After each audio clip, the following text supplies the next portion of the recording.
Halo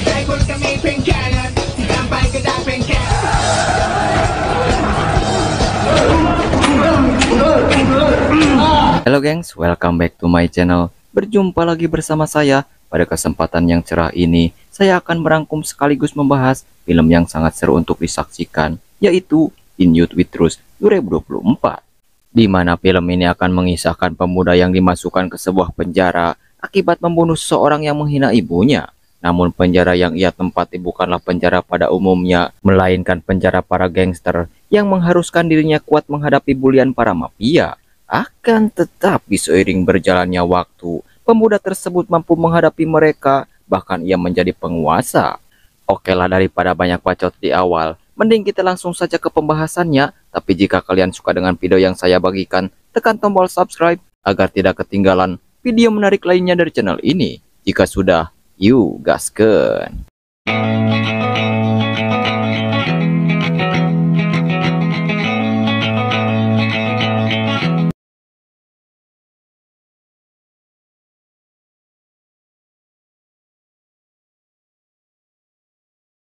Berlatar di kampung halamannya Ongbek, kisah diawali diperlihatkan seorang anak kecil bernama Gelap alias Puek yang sedang berdiri di depan teman sekelasnya, menceritakan tentang kehidupan keluarganya yang hidup berdua bersama sang ibu yang bekerja sebagai pengedar narkoboy.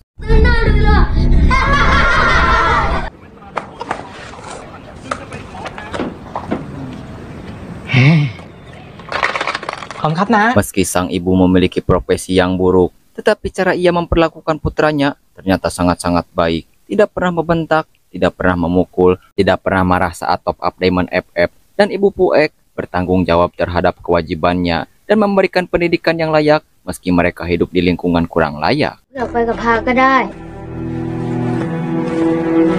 Dan inilah si Puek 10 tahun kemudian menjadi seorang pemuda sebatang kara yang harus bertahan hidup sendirian setelah sang ibu dipenjara gara-gara dicepuin tetangga. Hidup di lingkungan yang buruk, Puek harus kuat mental, mengacuhkan berbagai gangguan dan godaan, demi untuk mengejar cita-cita, memberikan hidup yang lebih baik untuk dia dan ibunya kelak.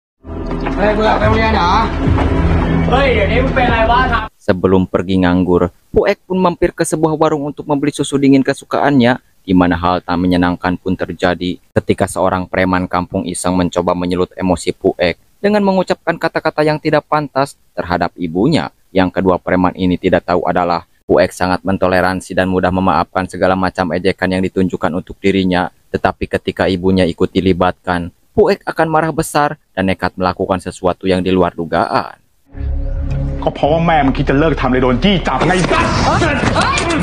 Beruntung ada kekasihnya yang selalu perhatian dan selalu mengingatkan Puek agar tetap eling dan tetap fokus pada tujuan hidup. Namun kedua preman itu pun malah semakin menjadi dengan mengatakan bahwa mereka telah berulang kali merasakan lapis ibunya, sehingga inilah yang terjadi.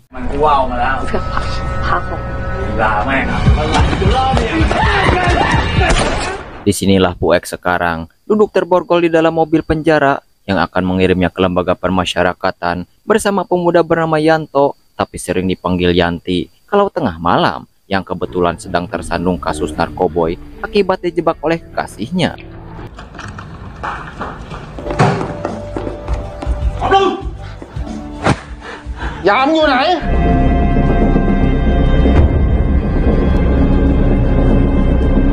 Setibanya di penjara, Puek bersama Yanti pun langsung menghadap sang kepala sipir yang dikenal galak dan sangar. Sikap dirinya terhadap Puek dan Yanti pun sangat ketus setelah mengetahui jika mereka berasal dari kampung atau distrik yang dikenal sering terjadi kriminalitas. Jadi kampung tempat tinggal si Puek ini sering terjadi berbagai kejahatan seperti premanisme, geng-geng berbahaya, narkoboy mah tong ditanya, rampok, maling hayam, curanmor, culik, pokoknya lengkap semua ada di sana.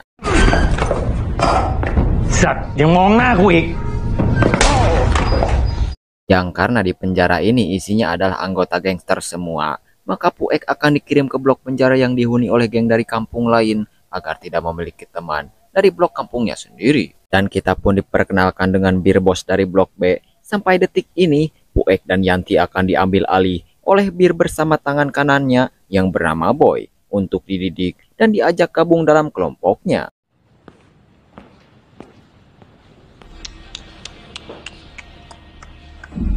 Hal pertama yang Bir lakukan adalah meminta Puek melepaskan gelang pemberian ibunya. Tak cukup hanya itu saja, Puek diminta melepaskan celananya yang kemudian dipaksa mencukur habis rambutnya sampai benar-benar botak.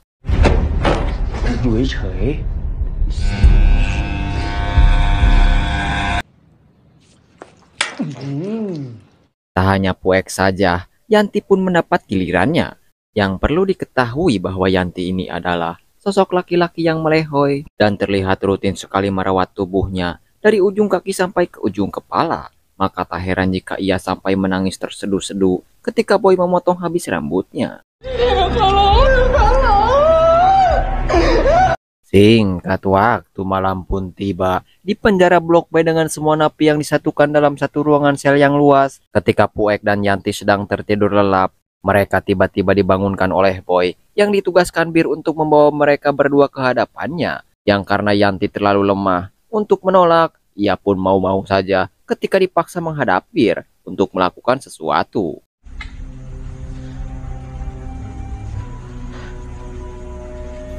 Sebagai satu-satunya lelaki yang melehoi dengan puluhan pria sangar yang ada di penjara ini, tentulah Anda bisa menebak apa yang harus Yanti lakukan terhadap Bir. Ya, Yanti dipaksa untuk membersihkan cacing milik Bir, yang meskipun Yanti sempat menolaknya karena masih punya harga diri, ia pun tidak punya pilihan lain karena diancam akan digilir semua napi yang ada di blok penjara tersebut.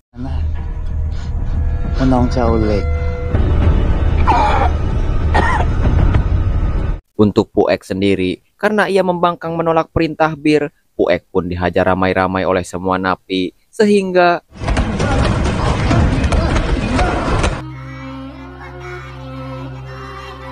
keesokan paginya saat jam sarapan, kita akan diperkenalkan kepada para napi dari Blok A yang kebanyakan berasal dari kampung atau distriknya si Puek. Ada Agus sang ketua geng dan Golep sang wakil ketua yang lumayan bekilelebok.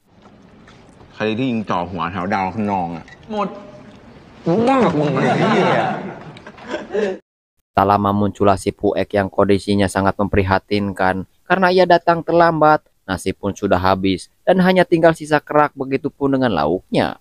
Meski begitu, Puek tetap menerimanya demi untuk menjaga tenaga dan energi tubuhnya.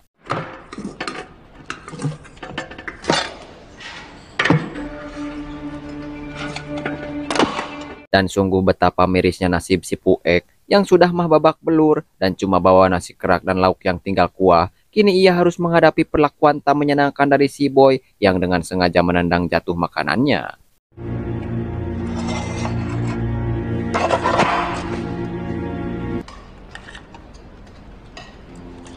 Melihat Puek diperlakukan tidak manusiawi, membuat Golep menjadi emosi. Namun Agus memintanya untuk tetap diam dan jangan cari masalah lagi dengan kelompok si Bir.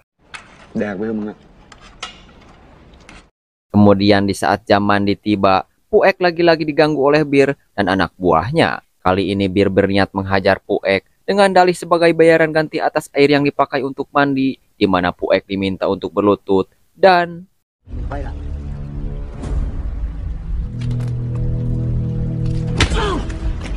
karena Puek masih bisa bangkit, Bir menarik Yanti untuk menggantikannya memberikan tendangan yang karena seumur hidup Yanti belum pernah melakukan kekerasan kecuali ditipu oleh pelanggan. Maka seperti inilah bentuk kekuatan yang tersimpan dalam diri Yanti.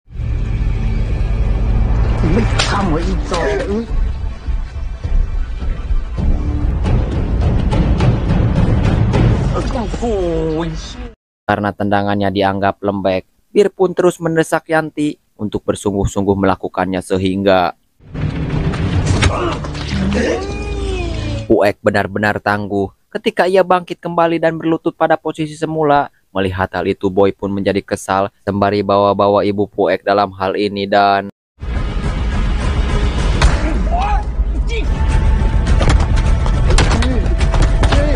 ketika Puek masih pingsan di tempat mandi, semua napi pun berbaris di lapangan dengan kepala sipir yang menegur Bir terkait Yanti yang terlambat ikut dalam barisan. Sehingga ketika Yanti muncul, Bir pun langsung memukulnya.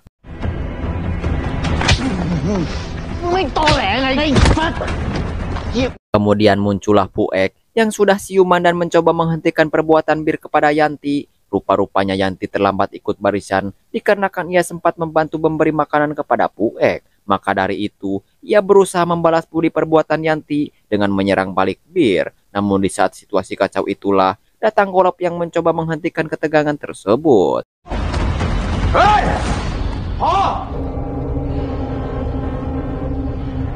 Akan tetapi Bir yang heras hulu pun tak mau mendengarkan perkataan kroco seperti Golop ini. Hingga Agus sang ketua pun turun ke hadapan Bir untuk menghentikan aksi sojagoannya. Dan supaya situasinya adil, Bir pun memberikan Agus kesempatan untuk membawa salah satu di antara Puek dan Yanti untuk dibawa ke bloknya. Dan si Agus pun memilih Puek yang dianggap mempunyai potensi.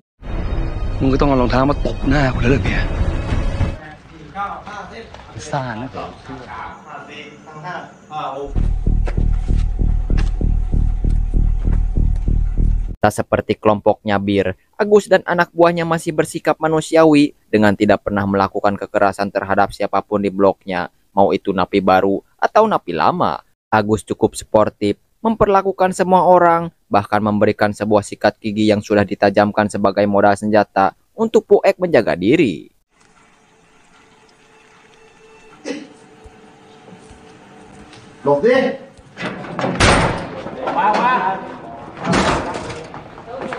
Hari demi hari sejak kepindahannya bersama kelompok si Agus, Puek pun bisa hidup tenang tanpa mendapat gangguan seperti sebelumnya. Bahkan ia sangat diterima di kelompok ini dan sudah dikenal semua orang. Berbanding terbalik dengan nasib yang dialami Yanti, ia benar-benar tersiksa dengan harus menjadi bulan-bulanan Bir dan anak buahnya. Layaknya seorang budak, Yanti harus mencuci semua baju para gangster tersebut dan diperlakukan tidak manusiawi oleh mereka semua.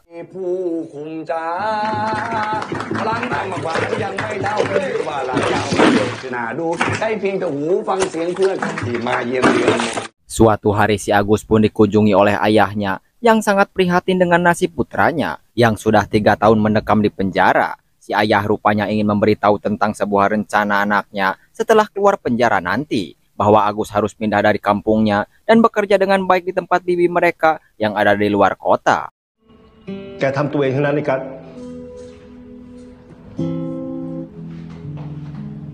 Di saat bersamaan, Golop ternyata sedang diserang oleh si Boy dan 3 anak buahnya, di mana Puek yang kebetulan melihat hal itu pun langsung datang membantu sehingga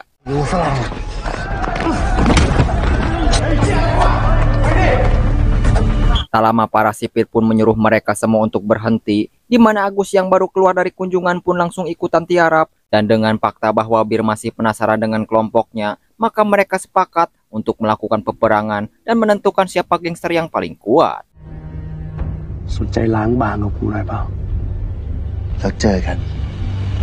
Ketika malam hari di Blok B, Bir dan Boy lagi-lagi melakukan perbuatan bejat dengan memaksa Yanti untuk melayani semua orang yang ada di sana.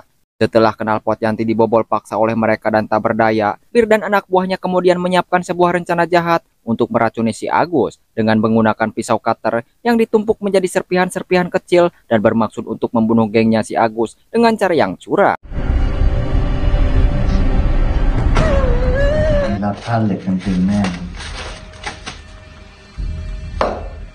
Keesokan paginya saat jam sarapan tiba, Bir dan Boy pun terus mengamati dari kejauhan untuk mengetahui siapa yang akan memakan makanan yang sudah ditaburi dengan serpihan benda tajam, yang ketika Golop akan memakan semuanya, Yanti tiba-tiba saja muncul dan inilah yang terjadi.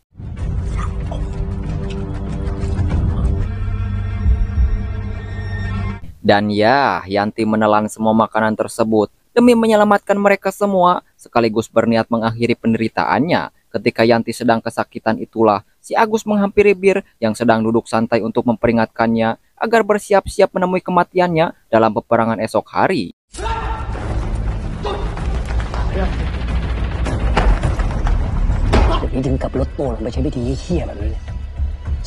Tepat pada jam yang telah ditentukan, kedua gangster pun berkumpul di lapangan dengan memakai sajam yang mereka miliki dan peperangan para gangster pun terjadi.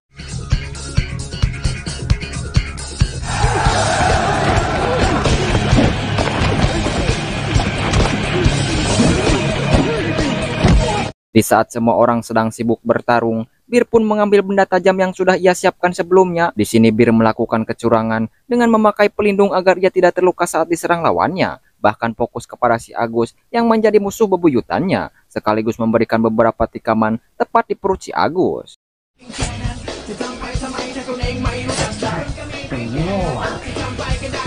Pertarungan pun langsung berhenti saat si sipir turun tangan, di mana Agus yang terluka pun mencoba menyembunyikan lukanya karena tidak ingin dianggap lemah. Sehingga pada malam harinya, ketika mereka sedang istirahat, Agus pun mengalami demam hebat yang membuat Golop dan Puek kepanikan. Yang pada akhirnya, Agus pun ketahuan sedang menahan rasa sakit akibat dari tikaman tadi siang.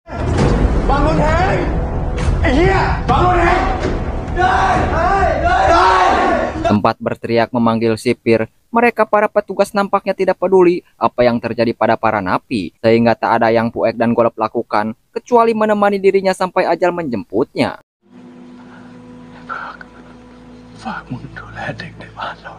Keesokan harinya ayah Agus pun datang setelah menerima kabar kematian putranya. Ia sangat marah besar kepada kepala bapak sipir yang hanya bisa tertunduk malu. Meski dikenal sangat galak, kepala sipir ternyata masih mempunyai hati dan tak menduga jika kejadiannya akan sampai seperti ini.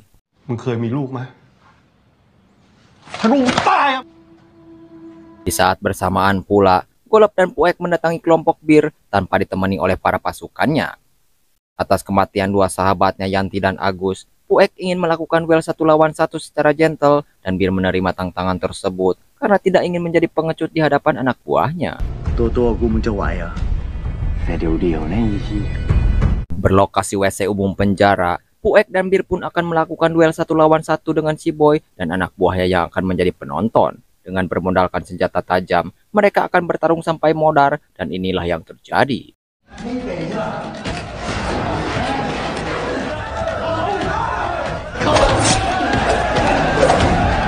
Sempat terkena goresan di lengan kiri, Puek tetap tenang dan fokus pada pertarungan, di mana kegirangan Bir justru menjadi kesempatan untuk Puek bisa melakukan serangan kejutan sehingga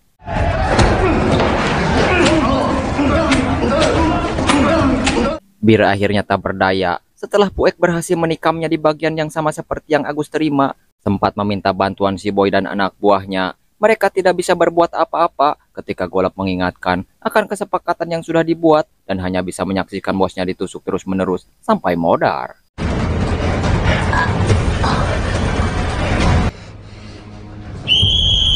Tepat si Bir modar, muncullah kepala sipir yang langsung menghentikan keributan, yang karena Bir sudah kehilangan nyawanya, tak ada yang bisa beliau lakukan kecuali mengurung Puek dan Golop ke ruang isolasi.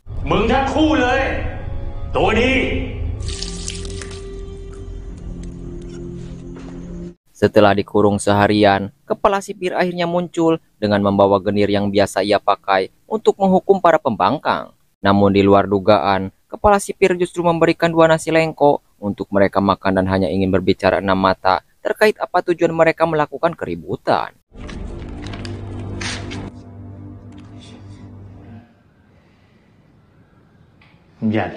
Karena Puek dan Golop malas menceritakan kronologinya, kepala sipir hanya bisa menarik napas dalam-dalam seolah-olah capek mengurus tahanan seperti mereka berdua ini. Dan dengan fakta bahwa ada 3 orang korban di penjaranya, kepala sipir berniat memindahkan Puek dan Golop ke penjara lain, namun ke penjara yang berbeda, dengan harapan mereka akan menjadi lebih baik.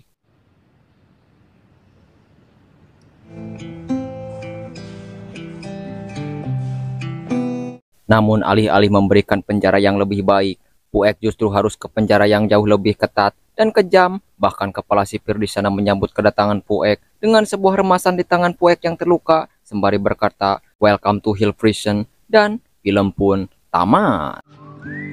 แววตามึงนี่โคตรก้าวร้าวเลยสดใช่ไหม